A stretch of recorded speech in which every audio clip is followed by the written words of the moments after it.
எள்ளு நிலக்கடலை போலி செஞ்சிடலாம். 1/4 கிலோ மைதாவில் உப்பு தண்ணி விட்டு விரவி 1 ஸ்பூன் எண்ணெய் விட்டு மூடி வச்சுக்கோங்க. நிலக்கடலையும் எள்ளையும் வறுத்துக்கோங்க.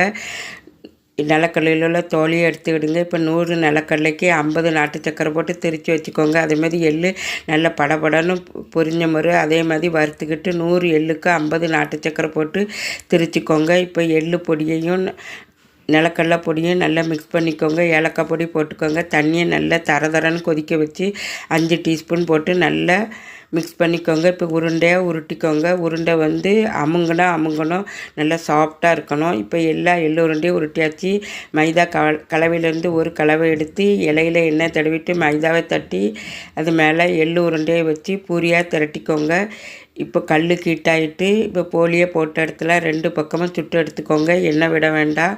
சுவையான எள்ளு போலி ரெடி. வீடியோ பார்த்ததுக்கு நன்றி. வாழ்க வளமுடன்.